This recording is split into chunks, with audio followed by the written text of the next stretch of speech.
ተረጋጋ እንጂ ብቻህን ማልተው የኔዋ ምን ሆነሽ ነው? ዝም በል አንተ ማትረባሽ። ምን እንደተፈጠረ ብቻ ንገረኝ። ሚራ እባክሽ በአንቺ እንደማልጨክን እኮ ታውቂያለሽ። መጀመሪያ የሚያስኩሽ እኮ ተናድጄብሽ ነው እንጂ በአንቺ ጨክኜ እኮ አይደለም፣ ጠልቼሽ እኮ አይደለም። ሚራ ባልሆን ኑሮ አሁን ያልከኝን እያንዳንዱ ነገር አምኜ አቅፍ ነበር። ሚራ እመኚኝና እባክሽ ቀፍኝ። እኔ እኮ አንቺ ያደረኩትን በማድረጌ በጣም ተጸጽቻለሁ። እባክሽ ጸጸትን በስም ስርዓት እናረጋግጥና በቃ አሁን እኮ ሮጬ አላመልጥሽም ማለት አታደርጊ ሚራ። እድል አንዴ ነው። እድል ላይ ወድቄ ነበር፣ ግን እንዴትና ለምን እንደሆነ ባላውቅም ከእጅ አምልጫለሁ። ሚራ እኔ እኮ ላስፈራራሽ ብቻ ነው እንደዚህ ያልኩሽ እንጂ አንቺ ላይ ምንም ነገር ማድረግ አልችልም። እጄ ራሱ እሺ ብላ ታዘዘልኝ። እባክሽ ሚራ።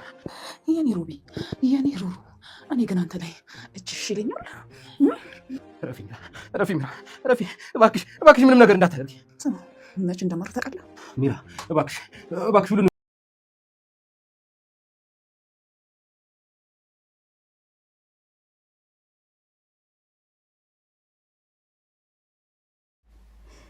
ሮቤል ያደረገው ድርጊትም በምክንያት እንደሆነም አስረግጦም እየነገረውም ነው ማለት ነው። በአሁኑ ሰዓት አድናን ራሱን መቆጣጠር እስከሚያቅተው ድረስም እያናደደው ይገኛል። ሰላም ጤና ይስጥልን ውድና የተከበራችሁ የቻናሌ ተከታታዮች እንደምናላችሁ፣ ዛሬም በአዲስ ቪዲዮ መጥቻለሁ ማለት ነው። ይህም በልዑሃና ድራማ በክፍል 19 እጅግ አዳዲስ ነገሮችን ያየንበትና እንዲሁም አዲስ ነገርም የተከሰተበት ክፍል ነው ማለት ነው።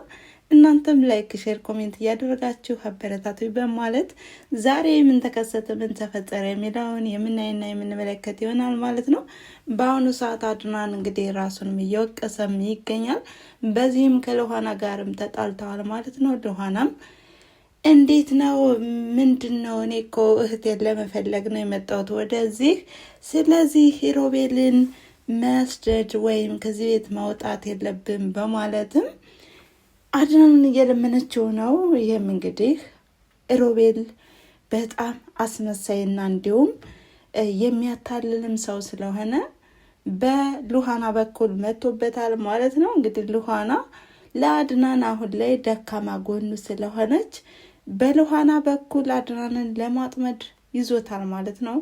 በዚህም በአሁኑ ሰዓት ሮቤል ከዚህ ቤት ከሄደና እንዲሁም ከወጣ እኔም እወጣለሁ በማለትም እንግዲህ ብዙ ነገሮችን ብላለች። ነገር ግን አድናንም ቢሆን በአሁኑ ሰዓት እንደዚህ የምትይኝ ለምንድን ነው? ልክ እንደ ሚራ የተሰረቀ ነገር ትወጃለሽ እንዴ? በማለትም እንግዲህ ሲናገር በጥፊ ነበር የከረቸመችው ማለት ነው። ወይ አድናን ሲያሳዝን እውነት የአፍ ወለምታ በቅቤ አይታሽም የሚባለው ከዚህ ላይ ነው። እንግዲህ አሁን ላይ ልዑሃናን አስቀይሟታል ማለት ነው። ታዲያ በባለፈው ክፍልም እንግዲህ እንዳየነውና እንደተመለከትነውም ሚራን ይዞ ሮቤል ሊወጣ ሲል ነበረ። ወዲያውኑ አድናን እጅ ከፍንጅ የያዘው ምን አደረገችስ? በምንድን ነው? ምክንያታችሁን ባላውቅም ነገር ግን ያው ሚራን ባልወዳትም ሚስቴ ሁና ብትከዳኝም በውስጧ ጽንስ አለ፣ ለጽንሱም ስል አተርፋታለሁ በማለትም ከእጁ አስመልጧል ማለት ነው። በዚህም ሚራ ራሷንም ነቅታ ስታገኘው ብዙ ነገሮች ጥያቄ ተፈጥሮባታል። ምንድን ነው የተፈጠረው?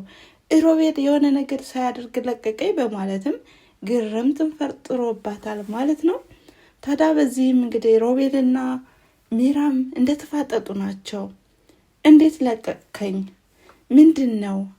አንተ እኮ ጨካኝ እንደሆንክም አውቃለሁ እያለችም እንግዲህ በህልሙም እየተመላለሰችበት ነበረ። ምክንያቱም አሁን ሁለታቸው ተፈራርተዋል ማለት ነው። ነገር ግን አንዳቸው ለአንዳቸው የሚፈልጉትን ነገርም እንዲያሟሉ ጎን ለጎን እንደሚሰሩም እንግዲህ ሁለታቸውም እየተባባሉ ነው ማለት ነው። ግን በመካከላቸው መተማመን እንደጠፋ ነው ማለት ነው። በአሁኑ ሰዓት በጥርጣሬ ተሞልተዋል ሮቤልና ሚራ ማለት ነው። እኔ ቀድም እንግዲህ ሽኩቻቸውም እንደቀጠለ ነው ማለት ነው። ታዲያ ልዑሃናና አድናንም ፍቅር በፍቅር ሆነዋል። ታዲያ ልዑሃናም በዚህ ሰዓትም ከጎኑ እንደምትሆንና እንዲሁም ጥለው እንደማትሄድም ቃል እየገባች ነበረ። ነገር ግን እንግዲህ የፍቅር መቀስ የሆነው ሮቤል ገብቶም አጣልቷቸዋል ማለት ነው። በሌላ በኩል ደግሞ ሮቤልና አድናንም ፍጥጫቸው እንደቀጠለ ነው። ይሄም ቤት ፈልጎ ብቻውን መኖር እንደሚችልም አስረግጦ እየነገረውም ነው። ሉሃናና አድናንም ህይወታቸውን እንደሚቀጥሉና በፍቅር አብረው እንደሚኖሩም አስረግጦ ተናግሯል። ነገር ግን ሚራ በአሁኑ ሰዓት ለምንድን ነው ከሉሃና ጋር የምትማግጥብኝ በማለትም ይዘዋለች ማለት ነው። እንዲህ አይኗን በጨዋጧ ማለት ነው። መጀመሪያ እኮ የከዳችው እሷ ናት። ለምን ሚራ እንዴ በቃ ካፈርኩ አይመልሰኝ ብላለች። እውነት አይኗን አፍጥጣ የሌባ አይነ ደረቅ መልሶ ልብ ያወልቅ ያደርቅ ይባላል። እንግዲህ እናንተው አስተካክሉት። ለማንኛውም ቤተሰብ ምን አሰባችሁ? ምን ተሰማችሁ በዛሬው ክፍል? ሮቤል ግን በጣም እንዴ አደገኛ ሰው መሆኑንም እያየነው ነው። አሁን ላይ አድናን በቃ የእናቱን አደራ እንደበላም እየነገረውም ነው። አድናን ግን የጥፋተኝነት ስሜት እየተሰማው ነው። ለምን ብሎም እንግዲህ አብዷል ማለት ነው። በዚህም ሉሃና አንቺ ነሽ እንደዚህ ያደረግሽኝ፣ ሚስቴ ከሱ ጋር ስትማግጥ እባክሽን ትዕግስት አድርግ እያልሽ ብዙ ነገሮችን ያዘገየሽብኝ አንቺ ነሽ በማለትም እንግዲህ በስሜታዊም ተናግረዋል። ነገር ግን ሚራ በቀላል የምትፈታው አይደለችም አድናን። ምክንያቱም አሁን ላይ ጽንስ በሆዴ ውስጥ አለ ያው ሚያንተ ልጅ እያለችም ብዙ ነገሮችን እየነገረችውና እያታለለችውም ነው። ነገር ግን አሁን ላይ ሮቤልና ሚራ አብረውም እንደሚሰሩና እንዲሁም ሉሃና ሮቤልን ጠጋ እያለችም የሆነ ነገር እንድትዘገይና የሆነ ነገር እንድትዘናጋ እናድርግ። ከዛ በኋላ ደግሞ አንቺ ደግሞ አድናንን ጠበቅ አድርገሻዥ ካለዛ ከዚህ ቤት እንደምንወጣ ነው የነገረኝ። እንደዚሁም ደግሞ በቅርቡ እንደምንወጣ በቃ እውን ነው በዚሁ ከቀጠልንና እኔና አንቺ ተስማምተን ካልሰራን በማለትም ሚራን እያስጠነቀቃትም ነበረ። ታዲያ በምን ሊስማሙ ይችላሉ?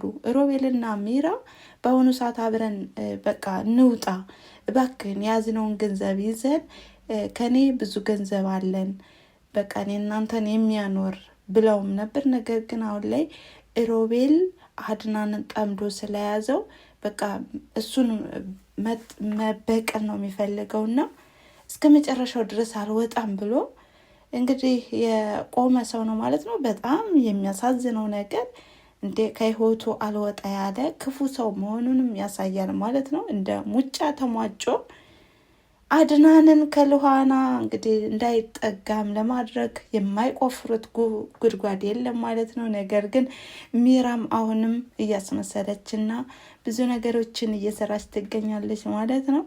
አድናን ግን ከየትኛው እንደሚሆንም ግራ ገብቶታል።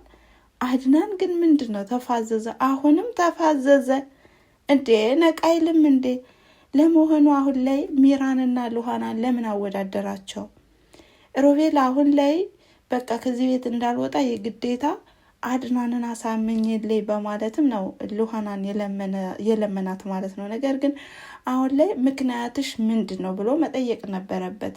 ቀድሞ ልክ እንደሚራ አንቺስ የተሰረቀ ነገር ትወጃለሽ ብሎ ከመጠየቅ ይልቅ አሁን ከዚህ ላይ እንግዲህ እኛም የምንረዳው ነገር ቢኖር ለሆነ ነገር ከመናገራችን በፊት ማሰብ እንዳለብንና ቆም ብለን ይሄ ነገር የምንወዳቸውን ሰዎች ያስቀይማል አያስቀይምም ብለን ማሰብ እንዳለብን ነው የሚያስተምር ማለት ነው። ነገር ግን አሁን ላይ ሉሃና ምስኪን በቃ ባትወድም በግድ ማለት ነው ተስማምታለች። ግዴታ እህቷን ማግኘት ስላለባትና ሮቤልም እያስመሰለ በእህቷ አሳቦ ከዚህ ቤት እንደሚቀመጥ አታውቅም። አሁን ላይ ሉሃናና አድናን በጣም ፍቅራቸውም እየቀዘቀዘ ይመጣል ብዬ አስባለሁ። ምክንያቱም አሁን ላይ አድናን ሉሃናን አስቀይሟታል ማለት ነው። ታዲያ በቀጣይ ቪዲዮስ በምን አይነት መንገድ ይመጡ ይሆን? የዛሬው በጣም ፍጥጫ ነበረ። ሉሃናም እንግዲህ ከሚራም እንደምትጠበቅ አስጠንቅቃታለች ማለት ነው። ሚራም ቢሆን ብዙ ነገሮችን እንደምታደርግባትም ነግራታለች። ፍጥጫው እንደቀጠለ ነው ትላላችሁ ቤተሰብ። እና ላይክ፣ ሼር፣ ኮሜንት እያደረጋችሁ እናንተንም ሀሳብ አስተያየት ትጠብቃለሁ ማለት ነው። እናም ስላዳመጣችሁ ከልብ አመሰግናለሁ። መልካም ጊዜ